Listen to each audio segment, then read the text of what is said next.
Hi guys, welcome back to my channel. ఇంకా part 1 video మీరు చూసారనే అనుకుంటున్నాను. పార్ట్ 1 వీడియోకి పార్ట్ 2 ఇదైతే కంటిన్యూయేషన్. సో నేను 3 ఇయర్స్ కన్సీవ్ అవ్వడానికి ట్రై చేశాను కదా. 3 ఇయర్స్ తర్వాత న్యాచురల్గా without any medication, without any treatment, అసలు ఎలాంటిది ఏమీ లేకుండా నేనే డైట్ చేసి ఇంకా నేనే ఫిజికల్ యాక్టివిటీ చేసిన తర్వాత కన్సీవ్ అయ్యాను. కన్సీవ్ అయితే టైగర్ బాబు నా కడుపులోకి వచ్చాడు.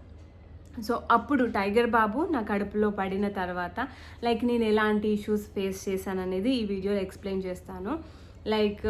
ఏంటి న్యాచురల్గానే కన్సీవ్ అయిపోయాను. ఇప్పుడు ఆల్ హ్యాపీ, ఇంకా నేను బాగానే ఉన్నాను కదా, ఇంకా నా బేబీ కూడా మంచిగా పుడతారు అన్నట్టుగా నేను చాలా హ్యాపీగా ఉన్నాను. వన్స్ ప్రెగ్నెన్సీ టెస్ట్ పాజిటివ్ రాగానే అసలు ఎలాంటి మెడికేషన్ లేకుండా, ఎలాంటిది ట్రీట్మెంట్ లేకుండా, డాక్టర్స్ నాకు ఐవీఎఫ్ అన్నారు, ఐయుఐ అన్నారు, అదన్నారు, ఇదన్నారు, అసలు అలాంటివి ఏవి లేకుండా without any follicular study, without a single medicine నేను కన్సీవ్ అయ్యాను అని చెప్పేసి నిజంగా చాలా చాలా హ్యాపీగా ఫీల్ అయ్యి అందరి దేవుళ్ళని మొక్కుకున్నాను.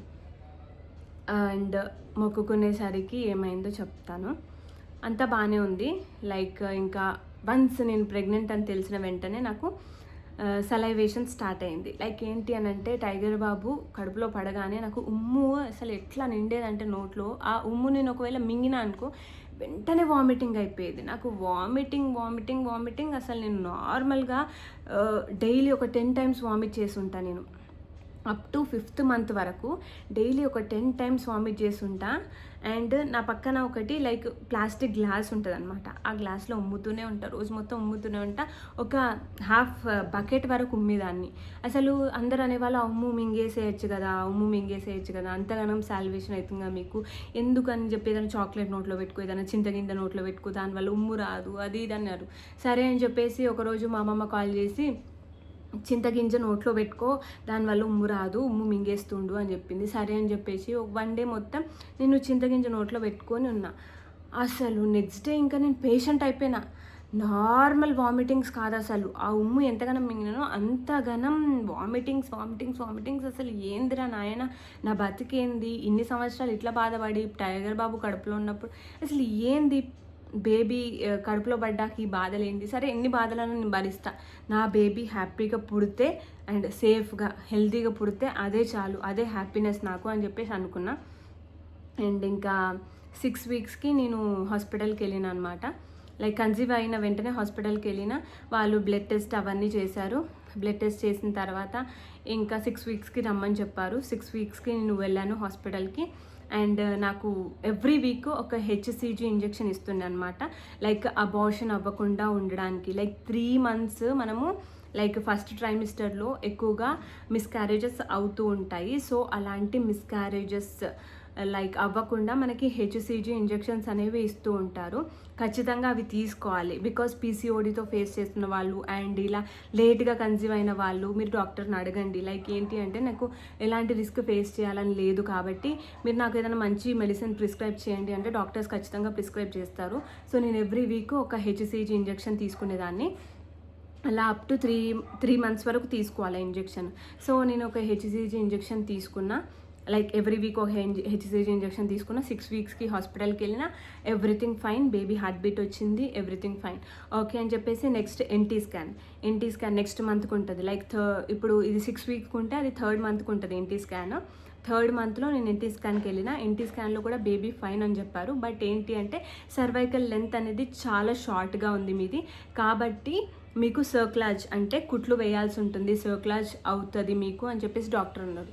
ఇదేం కుట్లు, నాకు కుట్లు అంటే తెలియదు, సర్క్లాజ్ అంటే తెలియదు, ఏంటి ఇవన్నీ నాకే అసలు ఆ దేవుడు ఎందుకు నాకు ఇన్ని పరీక్షలు పెడుతున్నాడు, నేనే దొరికినా ఆయనకి, అసలు ఇంతమంది ఉన్నారు లోకం పైన, నేను ఒక్కదాన్నే దొరికినా, ఎన్ని కష్టాలు పెడతాడు అని చెప్పేసి ఇంకా బాగా ఏడ్చిన.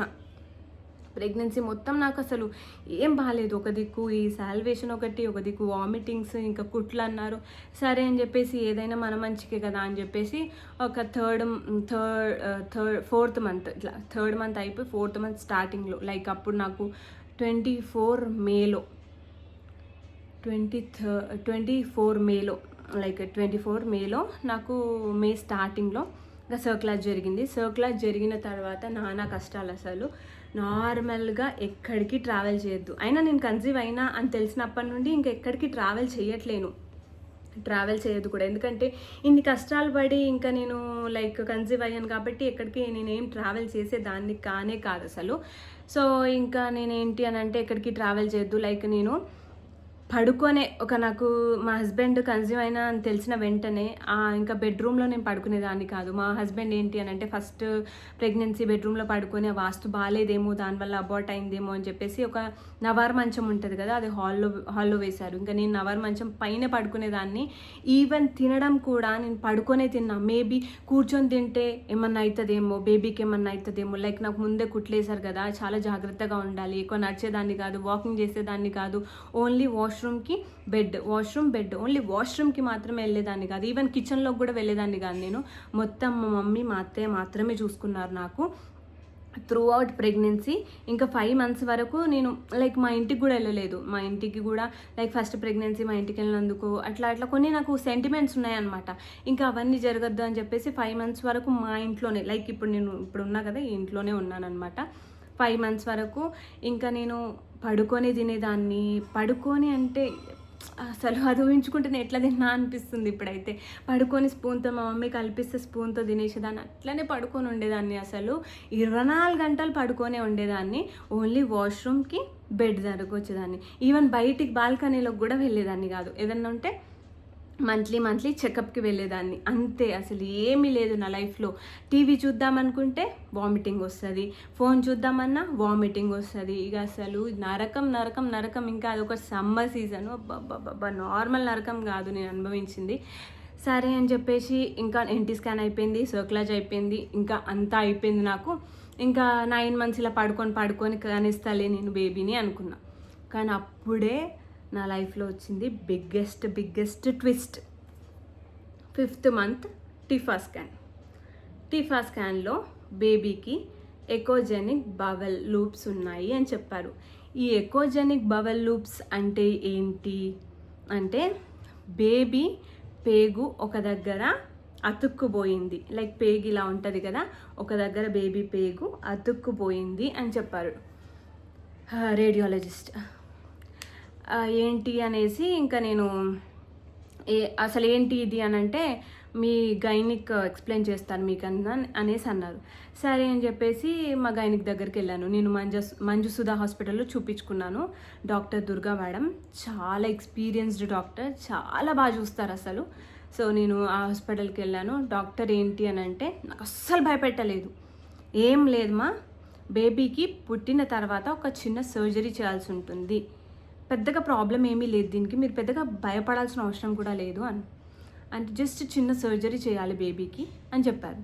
సర్జరీ ఏంటి మేడం, అసలు బేబీ తట్టుకుంటారా, అసలు ఏంటి మేడం, మరి ప్రెగ్నెన్సీ కంటిన్యూ చేయాలా, పెద్ద ఇష్యూ అవుతుందా ఏంటి మేడం ఏంటి అని అడిగితే తను ఏం చెప్పింది అంటే, ఒక లైక్ మనకి కొత్తపేటలో మెట్రో అని ఒక స్కానింగ్ సెంటర్ ఉంటుంది అనమాట, అక్కడికి వెళ్ళండి, ఆ డాక్టర్ అయితే మీకు కరెక్ట్గా సజెస్ట్ చేస్తారు అని చెప్పేసి అన్నది డాక్టర్. సరే అని చెప్పేసి మేము మెట్రో స్కానింగ్ సెంటర్కి వెళ్ళాం. ఇంకా అక్కడ డాక్టర్ స్కాన్ చేశారు. స్కాన్ చేసి ఏమన్నారంటే, ఇది లైక్ బేబీకి ఎకోజెనిక్ బవెల్ లూప్స్ ఉన్నాయి, లైక్ మీరు అది జెనెటిక్ ప్రాబ్లం అవ్వచ్చు, మనం జెనెటిక్కి సంబంధించింది స్క్రీనింగ్ చేద్దాము, లైక్ ఏంటి అంటే టెస్ట్ చేద్దాం, జెనెటిక్ టెస్ట్ ఒకటి చేద్దాము అనేసి అన్నారు. జెనెటిక్ టెస్ట్ ఎలా చేస్తారు అనేసి అన్నాను. అంటే నేను ఎన్టీ స్కాన్తో పాటు డబల్ మార్కర్ టెస్ట్ కూడా చేయించుకున్నాను. డబల్ మార్కర్లో ఎవ్రీథింగ్ ఫైన్ అనేసి అన్నారు. సో డబల్ మార్కర్ టెస్ట్ అయిందా అన్నారు డాక్టరు. డబల్ మార్కర్ టెస్ట్ అయింది అని చెప్పాను. సరే మరి ఓకే, మనము ఆమ్నియోసెంటసిస్ చేద్దాము అన్నారు. ఆమ్నియోసెంటసిస్ అంటే ఏంటి అడిగితే, ఉమ్ము నీరు టెస్ట్. మీరు ఉమ్ము నీరు ఉంటుంది కదా, లైక్ బేబీ చుట్టూ ఉమ్ము నీరు ఉంటుంది కదా, అది తీసి టెస్ట్ చేయాలి. లైక్ ఇది జెనెటిక్ ఇష్యూ కాకపోతే ఫైన్, జెనెటిక్ ఇష్యూ అయితే మాత్రం అబార్ట్ చేయాల్సి ఉంటుంది బేబీ. ఎందుకంటే జెనెటిక్ ఇష్యూ ఉంటే అది సిస్టిక్ ఫైబ్రోసిస్ అండ్ సంథింగ్ ఏదో రేర్ డిసీజ్ అంట. హాయ్ నాన్న సినిమా చూసారా, అందులో బేబీకి ఉంటుంది కదా, ఆ డిసీజ్ ఒకవేళ పాజిటివ్ వస్తే, ఆమ్నియోసెంటసిస్ అంటే ఉమ్మునీరు టెస్ట్ పాజిటివ్ వస్తే సిస్టిక్ ఫైబ్రోసిస్ ఉంటుంది బేబీకి. దానివల్ల బేబీ చాలా హెల్త్ ఇష్యూస్ వస్తాయి ఫ్యూచర్లో. ఒకవేళ అది ఉంటే మాత్రం ఖచ్చితంగా బేబీని అబార్ట్ చేసేసేయాలి అని చెప్పారు. ఓ మై గాడ్, అసలు ఏంది నా బతికేంది, అసలు నేనేంది ఇప్పుడు ఇంత కూల్గా ఉన్నా కానీ అప్పుడు చూడాలి నన్ను. అప్పుడు నేను ప్రెగ్నెంట్గా ఉన్నప్పుడు అసలు ఆ దేవుడికే తెలుసు నేను ఎంత బాధపడ్డా. నన్ను మా మమ్మీ చూసింది, మా అత్త చూసింది. అబ్బా,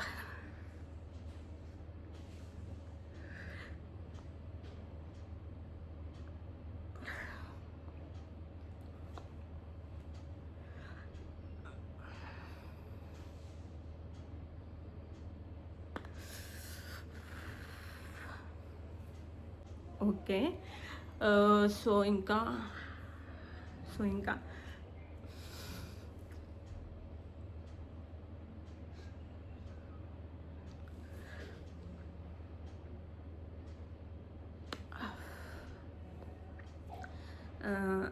సో ఇంకా డాక్టర్ చెప్పారనమాట, ఒక రోజు రండి మనము అమ్నియోసెంటసిస్ చేద్దాము అనేసి. సరే అని చెప్పేసి ప్రెగ్నెంట్ టైంలో కడుపులోకి ఇంత పెద్ద నీడిల్, ఇంత పెద్దగా ఉంది ఆ నీడిల్, సన్నగా ఉంటుంది. ఇంత పెద్ద నీడిల్ ప్రెగ్నెంట్గా ఉన్నప్పుడు కడుపులోకి గుచ్చి ఉమ్మునీరు తీసిరు నాకు. అసలు ఎలాంటి అనస్థీషియా ఇయ్యారు, ఎలాంటి మత్తు కూడా ఇయ్యారు. జస్ట్ లైవ్లో చూస్తుంటేనే బేబీ టైగర్ బాబు ఇట్లా ఉమ్మినీరు తీస్తుంటే ఇంజెక్షన్ సైడ్ వచ్చేస్తున్నాడు. అయితే డాక్టర్ ఇట్లా లైక్ ప్రోబ్ ఉంటుంది కదా, దాంతో ఇట్లా కొట్టి జరుపుతున్నాడు వాడిని. అసలు డాక్టర్ అన్నాడు, ఏంటి ఇంత యాక్టివ్గా ఉన్నాడు బేబీ, ఇంజెక్షన్ ఇస్తుంటే ఇంజెక్షన్ సైడ్ వచ్చేస్తున్నాడు అని చెప్పేసి అన్నాడు.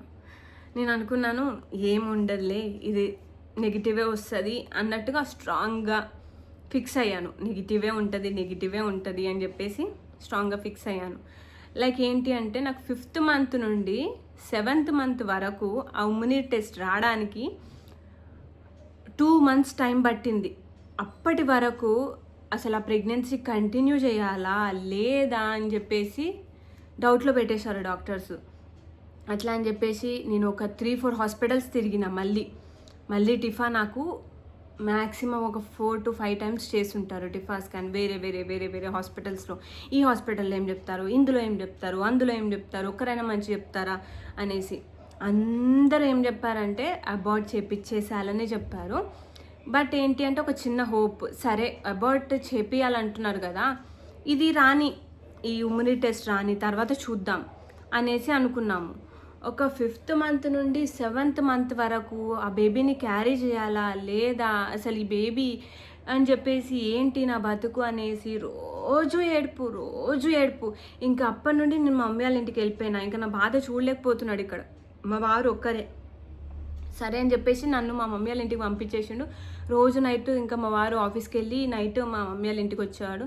ఇంకా అతని ఫేస్ కూడా నేను చూడలేకపోతున్నా, బాధతో దుఃఖంతో ఉండేది మా వారి ఫేస్ కూడా.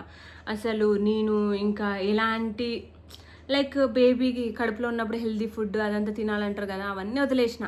అసలు ఏం తినాను, ఒక్కొక్కసారి ఉపవాసాలు కూడా ఉన్నా. అసలు ఏంది ఇది క్యారీ చేయాలా లేదా అసలు గ్యారెంటీ లేదు, ఎందుకు నా బతికి ఇట్లా అయిపోయింది, నాకు ఒక్కదానికి ఎన్ని పరీక్షలా, దేవుడు ఎందుకు ప్రతి నెల హాస్పిటల్కి పోతే ఏదో ఒకటి చెప్తున్నాడు, ఎందుకు ఇట్లా, నేనేం పాపం చేసిన, ఫస్ట్ది అట్లా అయినందుకు, సెకండ్ది అయితే మిస్క్యారేజ్ అయిపోయింది కదా, మళ్ళీ థర్డ్ది కూడా ఎందుకు ఇట్లా చేయాలి, నేను ఒక్కదాన్నే దొరికిన నా దేవుడికి ఇట్లా కష్టాలు పెట్టడానికి. ఒక్కొక్కరైతే ఈజీగా ఆడుకుంటూ పాడుకుంటూ పిల్లల్ని కనేస్తారు, మరి నాకే ఎందుకు. అసలు ఒక్కొక్క నైట్ నిద్ర పట్టేది కాదు. కొన్ని రాత్రులు పగలు ఏడ్చినా. అసలు ఎంత ఏడ్చినా అంటే నా కళ్ళల్లో నుండి నీళ్లు రావడం ఆగిపోయినాయి. ఒకనొక స్టేజ్లో నా కళ్ళలో నుండి నీళ్ళు రావడమే ఆగిపోయినాయి. సరే ఇంకా అట్లా 2 months వెయిట్ చేసిన తర్వాత ఇంకా రేపైతే నా ఉమ్మిని టెస్ట్ వస్తుందని చెప్పేసి అన్నారు డాక్టర్లు.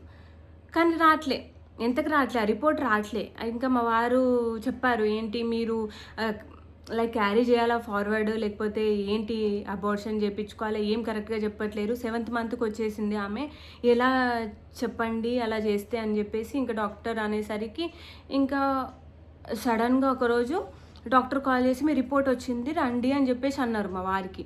మా వారు నాకు చెప్పలేదు రిపోర్ట్ వచ్చిందని, ఎందుకంటే నేను టెన్షన్ పడతానని చెప్పేసి. మా వారు ఒక్కరే హాస్పిటల్కి హాస్పిటల్కి వెళ్ళినాక నాకు కాల్ చేసింది మా వారు. కాల్ చేసి రిపోర్ట్ వచ్చిందంట అన్నారు. వచ్చిందా అమ్మ అని చెప్పేసి అనుకున్నా. అప్పుడే నాకు టీవీలో ఈ లైక్ మా వారు కాల్ చేయకముందే టీవీలో ఈ లైక్ గోవిందనామాల పైన ఇది వినండి 10 నిమిషాల్లో మీరు శుభవార్త వింటారు అనేసి వచ్చింది టీవీలో. గోవిందనామాలు వింటే 10 నిమిషాల్లో శుభవార్త వింటారని వచ్చింది. ఎందుకు నేను అది పెట్టేసి అది చూస్తూ ఉన్నా, గోవిందనామాలు వింటా ఉన్నా. లైక్ ప్రెగ్నెన్సీలో నేను ఎక్కువగా దేవుడి పాటలే వినేదాన్ని.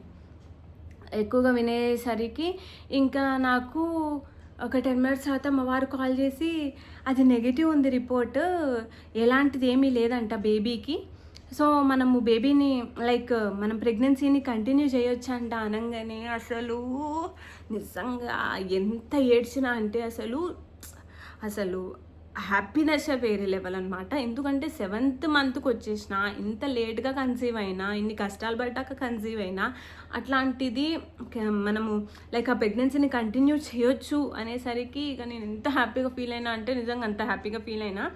సో నాకు ఇలా టిఫా స్కాన్ చేసినప్పుడు బేబీకి ఎకోజెనిక్ బవల్ లూప్స్ ఉన్నాయి అన్నప్పుడు మా కజిన్ ఒక ఆమె సుబ్రహ్మణ్య అష్టకం రోజు విను, సుబ్రహ్మణ్య స్వామిని నమ్ము, ఖచ్చితంగా నీకు మంచి జరుగుతుంది అన్నది. అప్పటి నుండి 5th మంత్ నుండి నేను రెగ్యులర్గా సుబ్రహ్మణ్య అష్టకాన్ని వినేదాన్ని. అసలు ఎవ్రీ టైం మృత్యుంజయ మంత్రం, ఇంకా అచ్యుత అనంత గోవింద మా కలపిని చెప్పమని చెప్పింది ఈ మంత్రం. ఇదొకటి మృత్యుంజయ మంత్రం, ఇంకొకటి సుబ్రహ్మణ్య అష్టకం, హనుమాన్ చాలీసా, ఇవి ఎక్కువగా వినేదాన్ని. ఇంకా నాకు అది పాజిటివ్ రాగానే అసలు మా అక్క కూడా వచ్చింది మా ఇంటికి. అప్పుడే మా మమ్మీ చెప్పింది ఇట్లా నెగిటివ్ రాగానే మా అక్క కూడా వచ్చింది. ఇంకా ఆ రోజు కేక్ కటింగ్ చేసుకున్నాము. లైక్ అసలు ఇంత ఫేస్ చేసినా దాని తర్వాత ఇంకా అట్లా అయింది. అయిన తర్వాత నాకు 7th మంత్లో మళ్ళీ ఏమైంది అంటే ఉమ్ము నీరు తక్కువ ఉంది, బేబీ వెయిట్ తక్కువ ఉన్నారు. ఎందుకంటే నేను తినలే 5th మంత్ నుండి 7th మంత్ వరకు ఏమీ తినలేదు. కొన్నిసార్లు ఉపవాసం కూడా ఉన్నా కాబట్టి ఆబ్వియస్గా బేబీ వెయిట్ ఇంకా ఉమ్ము నీరు తక్కువే ఉంటుంది. ఎందుకంటే డాక్టర్లు పెట్టిన టెన్షన్ అట్లాంటిది. అంటే లైక్ సిస్టిక్ ఫైబ్రోసిస్ ఉందేమో, అది ఉందేమో, ఇది ఉందేమో, సో చెప్పేసరికి ఇంకా నేను పట్టించుకోలేదు. అది అబార్షన్ చేయించుకోవాలన్నట్టుగానే ఉండేదాన్ని. సరే అని చెప్పేసి ఇంకా నేను నాకు లైక్ ఉంటుంది అలా ఉమ్ము నీరు రావడానికి కొన్ని సెలైన్స్ ఉంటాయి. ఒక సెలైన్, ఇంకొకటి నార్మల్గా గ్లాస్ బాటిల్ ఉంటుంది ఒకటి, దాని పేరు మర్చిపోయినా. అవి ఆల్టర్నేట్ డేస్ అట్లా ఒక 10 to 12 ఎక్కించుకున్నాను అనమాట. సెలైన్స్ రెగ్యులర్గా సెలైన్ ఎక్కేది నాకు. అప్పుడు చాలా వెయిట్ గెయిన్ అయిపోయినా దానివల్ల. ఇంకా బేబీ కూడా వెయిట్ గెయిన్ అయ్యారు బాగానే. అండ్ లోపల ఉమ్ము నీరు కూడా బాగానే వచ్చింది దానివల్ల. సో తర్వాత ఏమైంది, ఇంకా అలా 9th మంత్కి వచ్చేసిన. 9th మంత్ 8th మంత్ దాటి 9th మంత్లో ఎంటర్ అయినా ఒక 5 డేస్కే ఉమ్ము నీరు లీక్ అయింది. ఉమ్ము నీరు బ్రేక్ అయిపోతే ఇంకా నేను హాస్పిటల్కి వెళ్ళి ఇంకా డాక్టర్ చూసారనమాట. చూసిన తర్వాత ఉమ్ము నీరు ఆగట్లేదు, ఇంకా లీక్ అవుతూనే ఉంది, ఇంకా C-సెక్షన్ చేసేయాలి. సర్క్లాజ్ అయింది కదా నాకు, దానివల్ల నార్మల్ డెలివరీ అవ్వే ఛాన్సెస్ ఉన్నాయి. బట్ ఏంటి అంటే సర్విక్స్ ఓపెన్ అవ్వలేదు నాది. ఓపెన్ అయ్యకపోయేసరికి ఇంకా నీకు C-సెక్షనే చేయాలి అనేసి అన్నారు. సో C-సెక్షన్ అని చెప్పేసరికి బట్ బేబీకి మళ్ళీ స్కాన్ చేస్తారు కదా ఫైనల్గా చేసే ముందు, లైక్ మనకి ఆపరేషన్ C-సెక్షన్ చేసే ముందు స్కాన్ చేస్తారు. స్కాన్ చేసినప్పుడు డాక్టర్ అన్నారు బేబీకి చాలా ఎకోజెనిక్ బవల్ లూప్స్ అన్నీ, పేగులన్నీ ఇట్లా అంతుకుపోయి ఉన్నాయి అనేసి అన్నారు. ఇంకా మొత్తం దేవుడే ఉన్నాడు అనేసి నేను మా వారికి కూడా ఫేస్ చూపించుకోకుండా డైరెక్ట్గా, మా మమ్మీ కూడా కిందే సదురుతుందేవో సామాన్లు, డైరెక్ట్ నేను ఒక్కదాన్నే నడుచుకుంటూ వెళ్ళిపోయాను ఆపరేషన్ థియేటర్కి. ఏదైతే అది అయింది. 9 నెలలు ఇన్ని బాధ భరించిన నేను, ఇంకా జస్ట్ ఒక 5-10 మినిట్స్లో బేబీ నా ముందుకు వస్తున్నారని ఏదో ఒకటి ఏమైతే అది అయింది. అన్నిటికీ నేను రెడీ అని చెప్పేసి మా వారి కిందే మెడికల్ షాప్లో ఉన్నారు. మా మమ్మీ ఇంకా నాకు తేవాల్సిన సామాన్లన్నీ సర్దుతుంది. నేను ఒక్కదాన్ని లిఫ్ట్లో పైకి వెళ్ళిపోయినా. డాక్టర్ ఆపరేషన్ థియేటర్ 3rd ఫ్లోర్లో ఉంటుంది, వచ్చేసి అని చెప్పింది. నేను ఒక్కదాన్ని వెళ్ళిపోయినా. ఇంకా వెళ్ళిపోతే టైగర్ బాబు పుట్టాడు.